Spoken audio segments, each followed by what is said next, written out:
औज़ुबिल्लाहिमिनश्शैतानिर्रजीम बिस्मिल्लाहिर्रहमानिर्रहीम अस्सलामु अलैकुम वरहमतुल्लाहि वबरकातुहू। सूरह नहल है मेरे सामने और सूरह नहल की आयत नंबर 100 है, पारा नंबर 14 है, रुकू नंबर 20 शुरू हुआ है।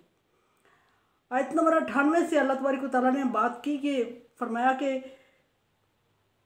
जब कुरान पाक पढ़ने लगो तो अल्लाह तबारक व तआला की पनाह में आ जाया करो, शैतान मरदूद से बचने से के लिए अल्लाह की पनाह मांग लिया करो। और फिर ये भी फरमाया कि जो तवक्कल और ईमान वाले लोग हैं, शैतान उन पर इतना जल्दी गालिब तो नहीं आ सकता। शैतान उन्हीं लोगों पर गालिब आ जाता है जो उसके हमनशी हैं और जो अल्लाह तबारक व तआला के साथ उसको शरीक ठहराते हैं या उसको कुछ समझते हैं। आगे आयत नंबर 100 में देखते हैं कि अल्लाह तबारक व तआला किन लोगों से खिताब फरमा रहे हैं और क्या फरमा रहे हैं। आयत नंबर 100 में अल्लाह तबारक व तआला नासख और मनसूख की बात फरमा रहे हैं। नासख और मनसूख आयात होती हैं और वो आयात जिनको एक की जगह अल्लाह तबारक व तआला दूसरी आयत को एक से दूसरी से बदलता है, उनको नासख और मनसूख कहा जाता है।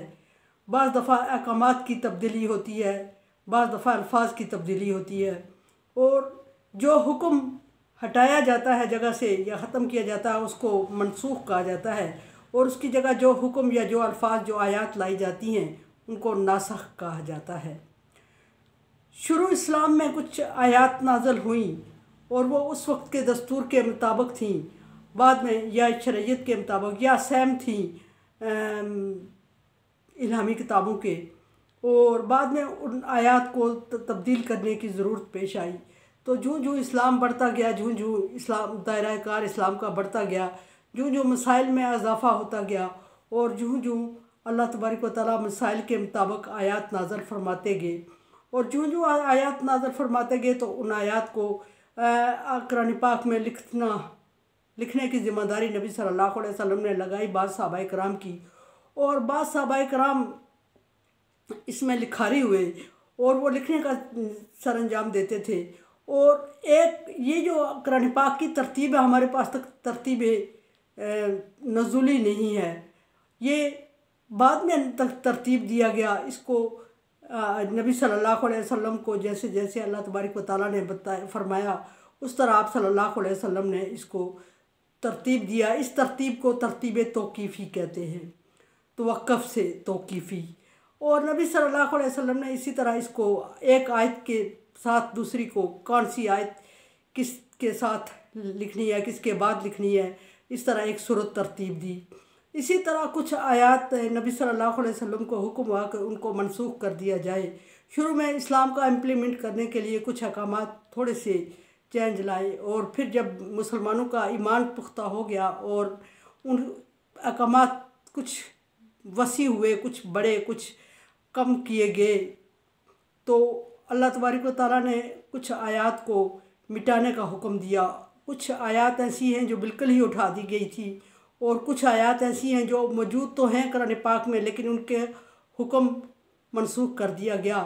एग्ज़ाम्पल, जिस तरह के सूरह के शुरू में अल्लाह तबारक व तआला ने जायदाद की तकसीम का हुक्म दिया और इंसान के हाथ में रखा जायदाद की तकसीम, तो देखा कि ज़्यादतियाँ होने लगी हैं और जायदाद उस तरह तकसीम नहीं हो रही है जिस तरह अल्लाह तबारक व तआला ने हुक्म दिया, कमी बेशी हो रही है या कुछ या उस तरह मुश्किल पेश आ रही है।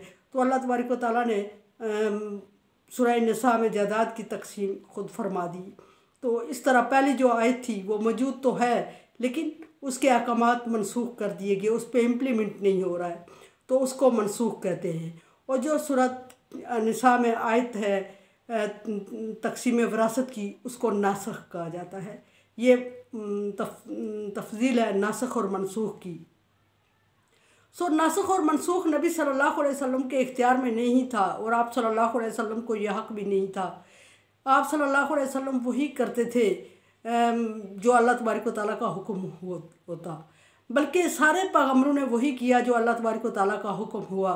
अल्लाह तबारक व तआला फरमाते हैं कि कोई पैगम्बर अपनी ज़ुबान से अपनी मर्ज़ी से बात नहीं करता, इन हुआ वही यूहा इलैही, वो वही कहता है जो उस पर वही की जाती है, वो वही की ज़ुबान बोलता है और वही डेफिनेटली अल्लाह तबारक व तआला की तरफ से होती है। जिब्रील अलैहिस्सलाम ने ये फरीज़ा सर अंजाम दिया कि हर पैगम्बर तक अहकामात इलाही लाते रहे।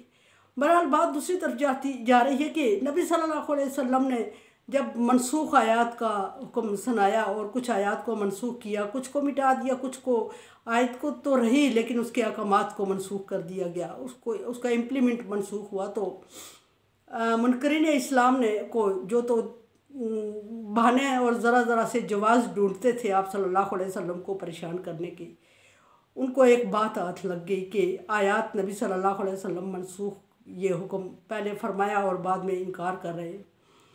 ये भी फरमाया, ये भी उन्होंने कहा कि क्योंकि वो पहले अहले किताब इस तरह की हरकत कर चुके थे कि अपनी किताब को अपने हाथों से तब्दील किए अहकामात, तो इसलिए भी मुनकरीन इस्लाम को एक शुबा हुआ और उन्होंने भी नबी सल्लल्लाहु अलैहि वसल्लम को भी इसी तरह का समझा और कहने लग गए कि इसको देखो, अब इसको होश आई है, अब ये कहने लगा है अगर ये बहतानबाजी करता है, इफ्तरा कर रहा है और अपनी तरफ से आयत ला रहा है, और इस तरह बाकी बातें आगे डिटेल इसकी भी चलेगी, और फिर अपनी तरफ से डाल रहा है इसमें आयात। और ये भी कुछ ने कहा मुनकरीन ने कि अल्लाह तबारक व तआला को पहले क्या अंदाज़ा नहीं था कि हुक्म नाज़ल किया और फिर मनसूख किया, फिर उसको हटाया और उसकी जगह दूसरा लाया? ये कैसा अल्लाह है इसका, जिसको पहले मामलात का इल्म नहीं था और अब मामला फहमी के बाद आयत को तब्दील किया या आयत को हटाया, मनसूख किया? इस तरह की चामगोइयाँ नबी सल्लल्लाहु अलैहि वसल्लम के सामने होने लगी और आप सल्लल्लाहु अलैहि वसल्लम को परेशान करने का कोई मौका मुनकरीन हाथ से जाने, कुरैश मक्का ने हाथ से जाने नहीं दिया। सो ये भी एक उनके सामने एक बात आ गई थी, जवाज़ था जिस पर वो डिस्कस करने लग गए थे। और अहले किताब के इस तरह के जो थे वो भी डिस्कस करने लगे थे कि अहले किताब ने पीछे भी पैगम्बरों ने ऐसा ही हुआ, किताब में तब्दीलियाँ आई और ये भी अपनी मर्ज़ी से बोले जा रहा है। देखते हैं अल्लाह तबारक व तआला ने इसका क्या जवाब फरमाया। सवालात सारे आपके सामने रख दिए। वैज़ा बदलना आया था मकान आया, और अल्लाह तबारक व तआला फरमाता है कि जब हम किसी आयत को दूसरी आयत से बदलते हैं, जब हम एक आयत की जगह दूसरी आयत ले आते हैं, जब हम एक आयत को मनसूख करके दूसरी को नासख कर लेते हैं, जब आयत के अहकामात में तब्दीली की जाती है, ये अल्लाह तबारक व तआला फरमाते हैं वल्लाहु आलमु बिमा युनज़्ज़िलु। अल्लाह तबारक व तआला बहुत अच्छी तरह जानता है नबी कि अल्लाह तबारक व तआला ने क्या नाज़िल फरमाया। यहाँ ये बात मालूम होती है कि कुफ़ार की इन चामगोइयों से और तर्ज से नबी सल्लल्लाहु अलैहि वसल्लम परेशान हो गए थे और सोचने लग गए थे कि क्या वाकई मुझसे गलती तो नहीं हो गई, ये क्या हुआ? तो अल्लाह तबारक व तआला नबी सल्लल्लाहु अलैहि वसल्लम को तसल्ली देते हुए फरमाते हैं कि हम जब किसी हुक्म को नासख करते हैं, किसी को मनसूख करते हैं, तो उसके बारे में इल्म रखते हैं और ये इल्म मेरा है, अल्लाह तबारक व तआला फरमाता है, और मैं अच्छी तरह जानता हूँ कि मैंने अपने बंदे पर क्या नाज़िल किया। कालू इन्नमा अंता मुफ्तर, और वो नबी सल्लल्लाहु अलैहि वसल्लम को कहने लगे अहले मक्का कि आप मुफ्तर हैं। मुफ्तर का मतलब इफ्तरा करने वाले, इफ्तरा का मतलब अपनी तरफ से बात बना के अल्लाह तबारक व तआला पर डाल देना, बहतानबाजी।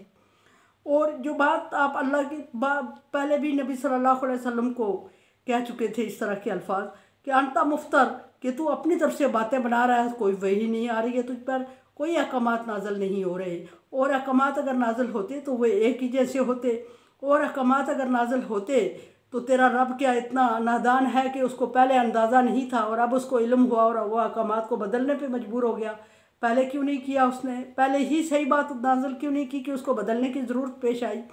अल्लाह आलिमुल गायब है और अल्लाह तमाम दुनिया, सारी कायनात, ज़मीन और आसमान का इल्म रखता है, और तू कहता है कि अल्लाह तबारक व तआला ने अब ज़रूरत महसूस की और आयत बदली और या अहकामात में नासख मनसूख का हुक्म दिया।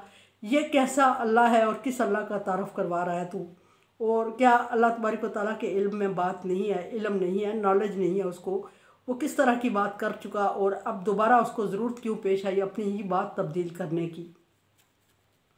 इस तरह की नबी सल्लल्लाहु अलैहि वसल्लम को परेशान करने के इस तरह के अल्फाज बोलते थे। तो अल्लाह तबारक व तआला ने आप सल्लल्लाहु अलैहि वसल्लम से जवाब दिया और आप सल्लल्लाहु अलैहि वसल्लम को तसल्ली फरमाई, और फिर नबी सल्लल्लाहु अलैहि वसल्लम ने कुफ़ार का सवाल, कुफ़ार की बातें अल्लाह तबारक व तआला के सामने अभी बयान नहीं फरमाई, बयान नहीं की। अल्लाह तबारक व तआला ने खुद ही कुफ़ार का एक सवाल, मुनकरीन का सवाल नबी सल्लल्लाहु अलैहि वसल्लम के सामने रखा और फरमाया कि ये तुम्हें ये नबी ये तुम्हें ये कह रहे हैं कि तुम मुफ्तर है, ऐसी बात नहीं है और मैं नहीं मानता। आप सल्लल्लाहु अलैहि वसल्लम को तसल्ली देते हुए अल्लाह तबारक व तआला फरमा रहे हैं कि इनकी बातों पे ना जाओ, इनकी बातों की परवाह ना करो। मैं समझता हूँ, मैं जो नाज़ल करता हूँ, और मैं ये भी समझता हूँ जो ये बातें तुझे कह रहे हैं या जिस तरह के तंज कर रहे हैं। बल अक्सर हम ला यालमून, मेरे इल्म में कमी नहीं है। मैं जानता हूँ कि किस हुक्म को किस जगह और कहाँ नाज़ल करना है, कितने वक्त तक उस हुक्म को ठहराना है, कितने वक्त बाद उस हुक्म को तब्दील करने की ज़रूरत पेश आती है, कितने वक्त तक एक हुक्म चलता रहे तो उस पर इम्प्लीमेंट होता रहे तो आदत बन जाती है लोगों की, और उस आदत के मुताबिक फिर जब वो पक्का हो जाता है तो दूसरी आयत। और दूसरी बात ये भी कि कुरान पाक में इतनी अगर आयात मनसूख कुछ अल्लाह तबारक व तआला ना करते तो इसका जो सलेबस बहुत ज़्यादा है। और तीसरी बात ये कि क़यामत तक के लिए था कुरान पाक, और है कुरान पाक, और है नबी सल्लल्लाहु अलैहि वसल्लम की शरीयत, और है नबी सल्लल्लाहु अलैहि वसल्लम क़यामत तक नबी। तो फिर क़यामत तक के लिए अल्लाह तबारक व तआला ने कुछ अहकामात को उस तरह तरतीब दिया कि पिछले के साथ भी सहम हो रहे हूँ और आगे तक भी कंटिन्यू हो और क़यामत तक उनमें कोई प्रॉब्लम ना पेश आए। सो अल्लाह तबारक व तआला फरमा रहे हैं कि मैं आलमुल गायब हूँ और मैं अब पीछे का इल्म भी रखता हूँ, और जितने पीछे गुजर चुके अंबिया कराम और उनकी हिस्ट्री, और पीछे आदम अलैहिस्सलाम से पहले से लेके आदम अलैहिस्सलाम तक ज़मीन आबाद करने तक, और फिर आदम अलैहिस्सलाम से लेके नबी सल्लल्लाहु अलैहि वसल्लम आप तक, और आपसे लेके क़यामत तक। तो मैं समझता हूँ कि कौन कौन से मसाइल किस किस तरह सेट करने हैं, और मैं ये भी समझता हूँ कि जो मैं नाज़िल फरमाता हूँ, और ये भी मुझे मेरे इल्म में है कि जो मैं नासख करता हूँ, जो मैं मनसूख करता हूँ, सो इसलिए आप सल्लल्लाहु अलैहि वसल्लम को इन बातों में परेशान होने की ज़रूरत नहीं है। और सारी बातों का अल्लाह तबारक व तआला ने नबी सल्लल्लाहु अलैहि वसल्लम को जवाब जो फरमाया, सारी बातों की तसल्ली, सारे अल्फाज, सारे ऑब्जेक्शन जो थे उनको क्लियर करके अल्लाह तबारक व तआला ने नबी सल्लल्लाहु अलैहि वसल्लम को एक ही जवाब सिखा दिया और एक ही बात कह के आप सल्लल्लाहु अलैहि वसल्लम को तसल्ली फरमा दी। और वो ये थी कि बल्कि हकीकत ये है नबी कि अक्सर हम ला यालमून, वो अक्सर जो ये बातें कर रहे हैं अक्सर खुद ला इल्म हैं, अक्सर ऐसे हैं जिनको इल्म नहीं है, अक्सर ऐसे हैं जिनको खुद समझ नहीं है। अल्लाह तबारक व तआला समझ रहा है, अल्लाह तबारक व तआला जो कर रहा है, अल्लाह तबारक व तआला कादिर है इस चीज़ पे कि वो एक को उठा के दूसरी को ले आए। अल्लाह तबारक व तआला की हिकमत है ये, अल्लाह तबारक व तआला हिकमत से काम करने के आदी है। तो वो अल्लाह तबारक व तआला पे एतराज़ इसलिए कर रहे हैं, नबी पे एतराज़ कर रहे हैं, नबी आप सल्लल्लाहु अलैहि वसल्लम पर तो एतराज़ कर रहे हैं, वो अल्लाह पर भी कर रहे हैं। अल्लाह फरमा रहा है वो मुझ पर भी एतराज़ कर रहे हैं। और हकीकत ये है कि वो नासमझ हैं, ला इल्म हैं, नादान हैं, उनको इल्म नहीं है, उनको समझ नहीं है, उनको हकीकत नहीं पता। मेरे चैनल को सब्सक्राइब करें और शेयर करें और सदका जारिया में मेरे साथ तावन करें। अल्लाह हाफिज़।